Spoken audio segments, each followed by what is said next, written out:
ओम नमो नारायण मित्रों।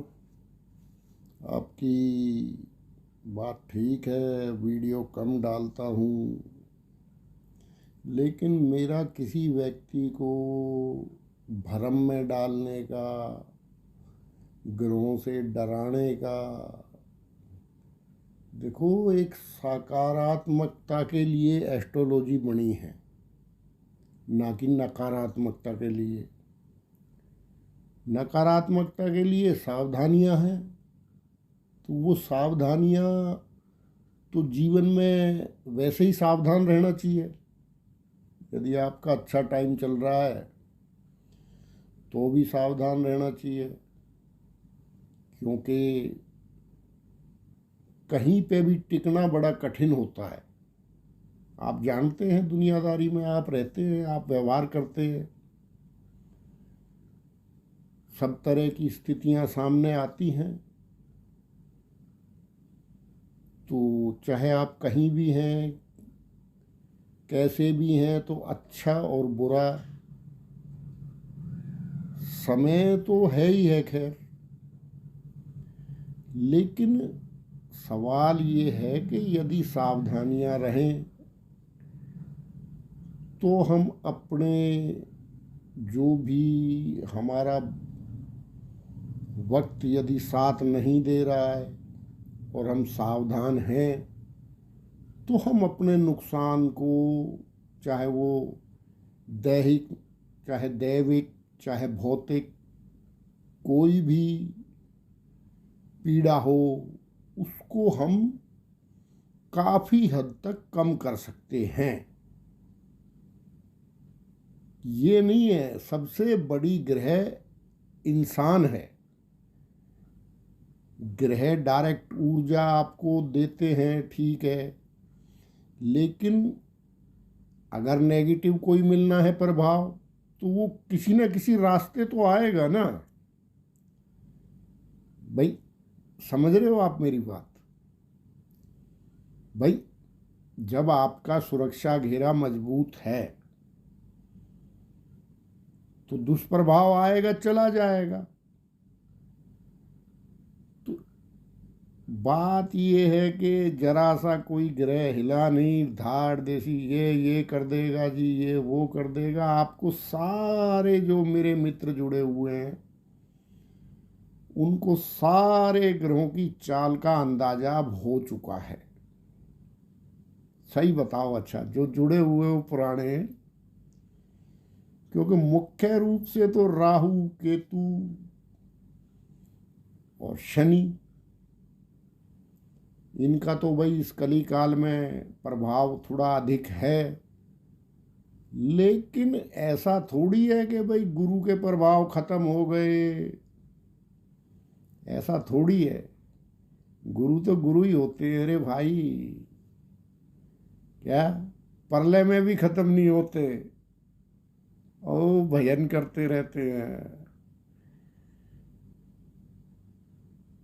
कहते हैं ऐसे ऐसे भी संत हैं कि वो 108 परले उन्होंने धरती पर देख ली, बाकी वो विभिन्न कथाओं में है। कथा कहानी तो मैं अब नहीं सुना पाऊंगा। तो बात कर रहे हैं बृहस्पति देव की, तो बड़ा भ्रम, क्योंकि आजकल थोड़ा सा वीडियो सुन लेता हूँ मित्र ज्योतिषियों की, तो थोड़ा ज्ञान मेरा भी बढ़ रहा है उससे। तो अब सवाल ये है कि मतलब बृहस्पति देव की, जो के परम कल्याण कारक और भारतीय या हिंदुस्तान की सभ्यता का, तो या देव गुरु कह लो, तो जो देवताओं को मानने वाले हैं, भाई कोई देवताओं को मानता है, कोई नहीं मानता है। हालांकि देवता प्रत्यक्ष है और तत्व भी प्रत्यक्ष है, और 5 तत्वों का ये पुतला भी प्रत्यक्ष है। यही तो गुरु का ज्ञान है। खैर, फिर आप कहोगे कि यार तेरे तो एस्ट्रोलॉजी में अध्यात्म ज़्यादा है। अरे अध्यात्म ही है, गुरु तो अध्यात्म और गुरु एक गुरु है, दो गुरु हैं। एक गुरु है शुक्राचार्य, तो वही आपको एस्ट्रोलॉजी में देखने को मिलेगा, 2 और 7। दूसरा धन भाव, काल पुरुष की कुंडली में आप देखोगे तो दूसरा धन भाव, और 7वां आपका जो भी आपकी घर गृहस्थी है, जो भी आपके साझीदार हैं, उनका 7वां भाव है। तो वो तो कहते हैं कि भाई संजीवनी विद्या, संजीवनी विद्या का नित्य नया निर्माण इस जगत का हो रहा है। एक तरफ प्रलय चल रही है, एक तरफ निर्माण हो रहा है। तो इस तरह से, लेकिन जो मोक्ष का भाव है 12वां भाव, और जो भाग्य का भाव है 9वां भाव, पता नहीं लोग कहाँ से इतनी बुद्धि लाते हैं। भाई आपका जन्म हुआ है, आप भाषण दे रहे हो, एस्ट्रोलॉजी के गुरु बन के दे रहे हो, तो बृहस्पति की बुराई क्यों कर रहे हो? ये तो सभ्यता है, एक शुक्राचार्य की सभ्यता है, एक बृहस्पति की सभ्यता है। यानी कि आप फिर शुक्राचार्य की सभ्यता में शामिल हो गए। 2 गुरु, दोनों गुरु अपनी अपनी सभ्यता से गुरु हैं। कि एक कहता है कि ठीक है, ये मनुष्य जन्म मिला है तो भोग विलास के लिए मिला है, ऐश्वर्य के लिए मिला है, और एक कहता है नहीं, ये जन्म तेरे को बड़े भाग्य से मिला है, ये बार बार नहीं मिलेगा, फिर कुत्ता बिल्ली चूहा पता नहीं क्या क्या बनेगा, कीड़ा मकोड़ा बनेगा। तो उससे अच्छा है कि अभी इससे पार उतर जा। तो अब ऐसा ज्ञान देने वाला वो बृहस्पति है, क्योंकि वो मोक्ष के भाव का भी, काल पुरुष की कुंडली में 12वें भाव का भी स्वामी है। तो कभी भी देखो, आचार्यों ने हमारे, चाहे घरों में आप पुराना रिवाज ले लो, तो बृहस्पति की कितनी मान्यता थी, तो जितनी मान्यता थी उतने मजबूत रिश्ते भी थे। ऐसा थोड़ी है। तो जैसी मान्यताएं अब आपकी हो गई, पहले गुरु की क्या वैल्यू थी, आज गुरु की क्या वैल्यू है, वो ठीक है, कलिकाल का प्रभाव है। लेकिन वो गहना, एक कनकते गहना, अगर वो सोने का नहीं है तो फिर काहे का गहना? कबीरदास जी ने कहा है ना, गहना एक कनकते गहना, या मैं भाव न दूजा। तो भाई गुरु तो एक स्वर्ण है, और स्वर्ण को भी तपा के जो बिल्कुल, अब गुरु के जो ताप है, मैल निकालने की विद्या है, उसके कारण यदि आप गुरु की बुराई करने पर उतर आओ कि जी गुरु तो ये कर देगा, गुरु तो जहाँ बैठता है वहाँ तो नाश कर देगा। अरे अरे गुरु भाई गुरु है, वो जहाँ बैठेगा वो पवित्रता, पहला संदेश है उसका, शुद्धि, शुद्धा। शुद्धा बहुत बड़ी शक्ति है सनातन धर्म में, इस भारतीय सभ्यता में। ये विश्व की सबसे प्राचीन सभ्यता है, और रिसर्च करते करते तो शुद्धा, शुद्ध, तो गुरु तो जहाँ बैठेगा वहाँ शुद्ध करेगा, फिर उसको जलाना भी पड़ेगा थोड़ा बहुत, सोना अगर सोना भी आप हो लेकिन आप में थोड़ा बहुत खोट है, तो भाई बृहस्पति तो साफ करके रहेंगे उसको, क्योंकि उसको रास्ता उसने वहां का भी दिखाना है ना, मोक्ष का भी। ये दुनियादारी की माया क्या है, ये गुरु लोगों के पीछे भागती है। अभी एक माया के पीछे भाग रहा है और एक के पीछे माया भाग रही है, फर्क नहीं है उसमें। यार कमाल कर दिया है। आजकल लोग कहते हैं बृहस्पति ये कर देगा, बृहस्पति तो यूं खराब है, बृहस्पति तो फलाना। बृहस्पति के विषय में कभी कोई बात मत सुनना, ठीक है। तीन ही देव बताए हैं सनातन धर्म में, मातृ देवो भव, पितृ देवो भव, आचार्य देवो भव, कि जहाँ से आपको ज्ञान प्राप्त हो तो वो देवता है। अब मातृ देवो भव, पितृ देवो भव, तो जो जन्म होता है वो जन्म का कारक तो बृहस्पति है, बाकी सब तो सहायक हैं। आप किस घर में पैदा हुए हो, एक बार और बताया था आपको, कहाँ आप पैदा हुए और आपने फिर ज्ञान से ध्यान से अपने आप को कितना डेवलप किया है। खैर, तो गुरु ही है।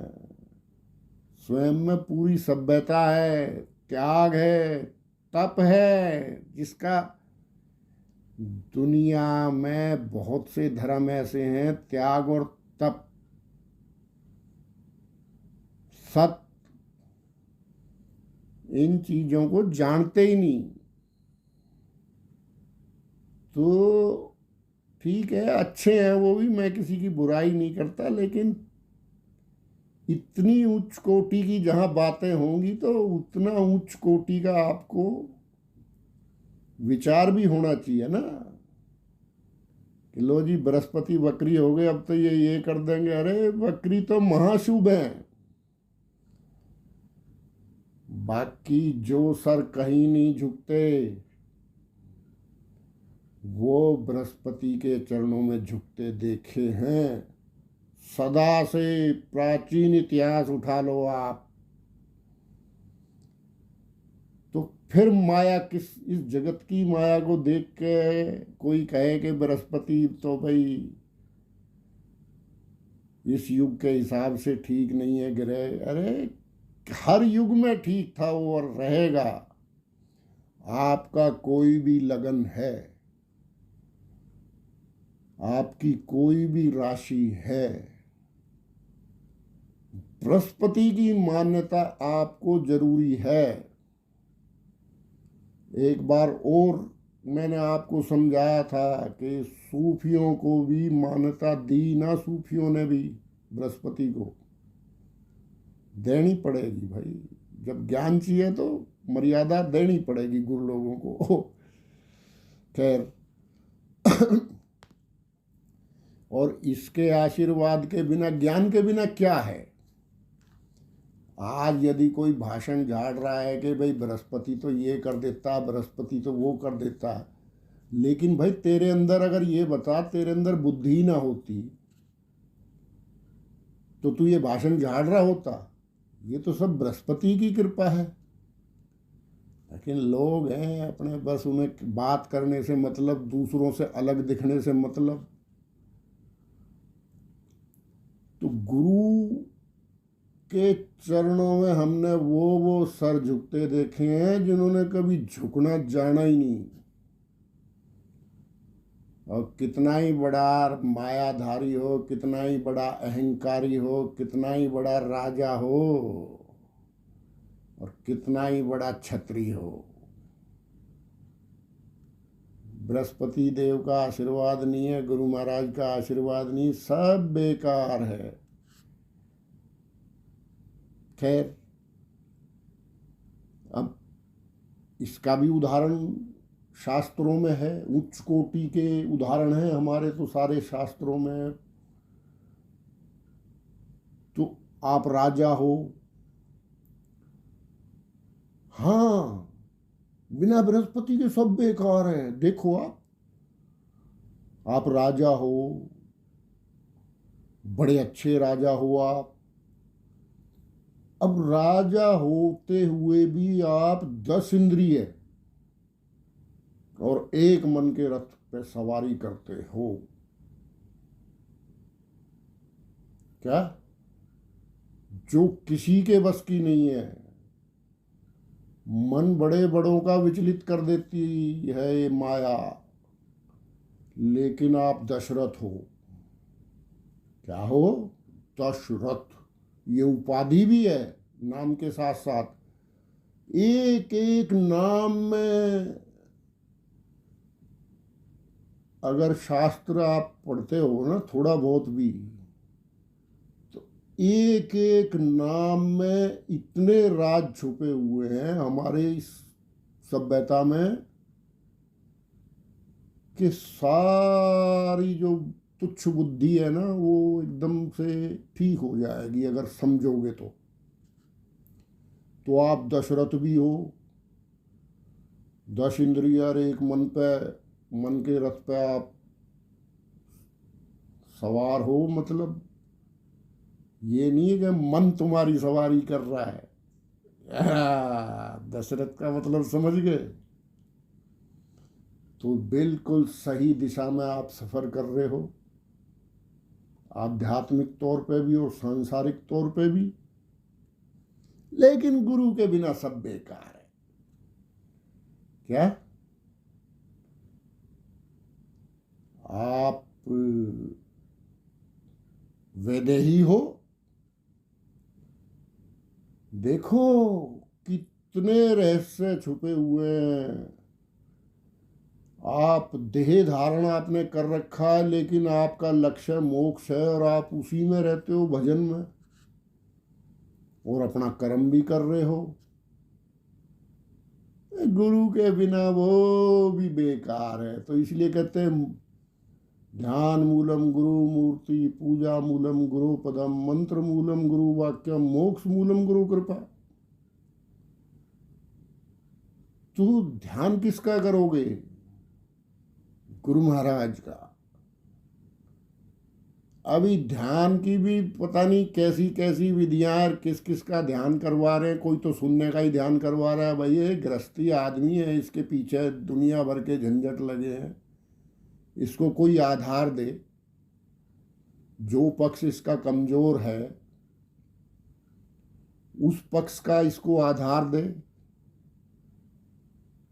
लेकिन आधार के बिना आधारहीन ध्यान उच्च कोटि के योगियों का विषय है। तो खैर, फिर मैं भटक गया। तो गुरु कृपा के बिना तो सब व्यर्थ है। आपको भाग्य, 9th हाउस ज्योतिष में जैसे कहते हैं नवम भाव, तो जो काल पुरुष की कुंडली में नवम भाव के स्वामी है, नवम भाव आपको भाग्य से ही जन्म मिले हैं, भाग्य से ही माता पिता मिले हैं, ऐसे ही थोड़ी मिल गए।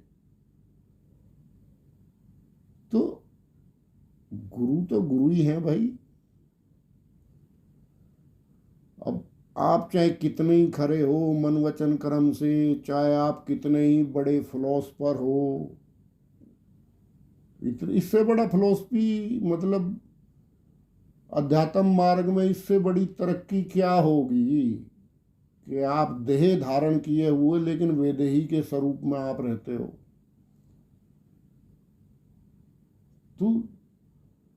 तो भी गुरु बिना सब व्यर्थ है। धारण करना पड़ता है गुरु। तो दे आत्म तत्व में यदि आप निवास भी कर रहे हो दे धर के भी, तो भी बेकार है सब कुछ। तो इतनी इतनी उच्च कोटि की जो महान महात्मा महान आत्माएं थी, महापुरुष थे,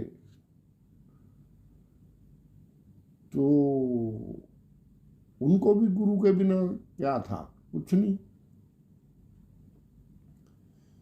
तो सब कुछ अधूरा है गुरु के बिना। तो अब धन की बात करो, धन धन तो गुरु का धन तो ज्ञान है भैया। गुरु का धन तो ज्ञान है। जिस दिन गुरु धन के पीछे भाग लिया तो फिर वो गुरु नहीं है क्या, और है तो फिर वो शुक्राचार्य के खेमे का है क्या, बृहस्पति के खेमे का थोड़ी है। बाकी वो भी गुरु हैं, ऐसी बात नहीं है, शुक्राचार्य भी महान गुरु हैं। तो सवाल ये है कि ये छोटा सा वीडियो आपके लिए डालना था कि गुरु के नियम जितना भी आप कर पाओ, उसके तो बहुत बड़े बड़े नियम हैं, लेकिन जितना भी आप कर पाओ, जितना भी आप अपनी पुरातन सभ्यता,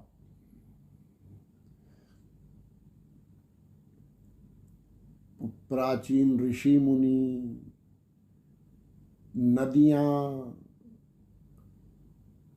जो भी देवी देवता हैं उनमें श्रद्धा रख पाओ आप, उतना ही गुरु आपका अच्छा हो जाएगा। अगर कुंडली में खराब भी है तो, और कुंडली में गुरु अच्छा है और गुरु के अस्तित्व पे या गुरु के फलों पे बक बक कर रहा बेफालतू की, तो बुद्धि भ्रष्ट हो जाएगी, बुद्धि भ्रष्ट हो जाएगी, बुद्धि भ्रष्ट हो जाएगी तो पतन हो जाएगा। तो अच्छे अच्छों की बुद्धि भ्रष्ट हो गई है, इतिहास उठा लो आप, तो आप कभी भी एस्ट्रोलॉजी के हिसाब से लो जी मेरा तो गुरु वहाँ का मालिक है, वहाँ बैठा है, इस वजह से कोई मान्यता छोड़ दी आपने। देखो, गुरु के जो भी उपाय हैं वो हमारे जीवन में ढले हुए हैं, हमें कोई गुरु के लिए विशेष उपाय करने की ज़रूरत नहीं है। वो तो हमारी सनातन सभ्यता में पीढ़ी दर पीढ़ी हमारे पे आ रहे हैं, खाली उनको सहेज के रखने की और उन परंपरा को निभाने की ज़रूरत है। अब रही बात गुरुदेव की, तो गुरु वक्री हो गए हैं तो ये महाशुभ है। क्या है? अपनी राशि में, मीन राशि में, काल पुरुष की 12वीं राशि में, तो ठीक है, आप सप्तमेश अष्टमेश जो मर्जी लगाओ गणित, जिस मर्जी ग्रह का, ठीक है, गुरु के विषय में कोई समझौता नहीं है। ये तो महान शुभ ग्रह है भाई, ठीक है, इसके विषय में कभी अपने दिल में कभी ये रखो कि भाई मेरा, हाँ, गुरु की पावर को बढ़ाओ। आपका चाहे कोई भी लगन है, कोई भी राशि है। कई लोग कहते हैं कि भाई गुरु जो है उसमें फिर गुरु की वजह से अहंकार आ जाता है व्यक्ति के अंदर। भैया अहंकार नहीं आता, गुरु ज्ञान है, तो वो ऐसे ही बिना बात में किसी के मुंह लगता नहीं है, ठीक है ना। वो काहे को बेफालतू की बात करेगा, वो काम की बात करेगा जितनी भी करेगा, नहीं तो जय शंकर की भैया, तू अपने घर हम अपने घर। तो अब उसको कोई अहंकार कहे तो कौन सी अच्छी बात है भाई, हम तो कहे सब आदमियों को ऐसा हो जाना चाहिए। बेफालतू की बातों में क्या रखा है। तो इसलिए गुरु तत्व को जितना भी आप उन्नत कर सको इस जीवन में। ठीक है, जो देवी देवता को आप मान्यता करते हो वो उन्हीं को गुरु समान मानो आप। ऐसा थोड़ी है। हाँ, मुझे गुरु जी मत कहा करो भाई, क्योंकि दास इस लायक नहीं है। दास की ये औकात नहीं है कि दास को कोई गुरु जी कहे। हम तो आप सबसे भी सीखते हैं, हम सबसे सीखते हैं। हर आदमी का व्यवहार, उसकी चाल, उसकी ढाल देख के मैं ये सोचता हूँ कि इसके कुंडली में कौन सा ग्रह कहाँ बैठा होगा। अनुमान है, अनुमान शास्त्री हूं ना मैं, कोई भगवान का भाई तो हूं नहीं। तो ज्योतिष के छात्र भी हैं, वो लगाएं। व्यक्ति की देखो, हर व्यक्ति की चाल में फर्क मिलेगा, बिल्कुल फर्क मिलेगा। हर व्यक्ति की दृष्टि में फर्क मिलेगा। हर व्यक्ति का मस्तक अलग होगा। तो ग्रहों के प्रभाव तो हैं, लेकिन एक बात है, जो गुरु पीर वाला होगा वो गुरु पीर वाला ही होगा। ऐसी बात नहीं है उसने किसी को मान्यता दी है ना, तो उस जिसको मान्यता दी है उसने भी उसको बहुत कुछ दिया है। बाकी तो भाई देखो, आप कहते हो भाई वीडियो कम डालता है। भाई वीडियो डालने का मतलब जीवन, देखो लाभ हानि, एक बात आज नोट करके मेरी रख लेना गांठ बांध के, लाभ हानि, जीवन मरण, यश अपयश, ये सब परमात्मा का विषय है। यदि कोई एस्ट्रोलॉजर आपको कह रहा है कि भाई तेरा इतना बुरा हो जाएगा या ये, ना ना ना, गलत बात। एस्ट्रोलॉजी तो पॉजिटिविटी के लिए बनी थी, लेकिन श्रापित हो गई। अंधे की लकड़ी बताई थी। तो आपका यदि विपरीत समय चल रहा है तो जितनी भी आप ज्योतिष की कथाएं पढ़ोगे, राजा नल की कथा पढ़ो आप, वो कहते हैं जी सब कुछ जब उनका चला गया, नष्ट हो गया, द्रव्य सब, राजपाट जुए में, तो फिर उन्होंने क्या किया कि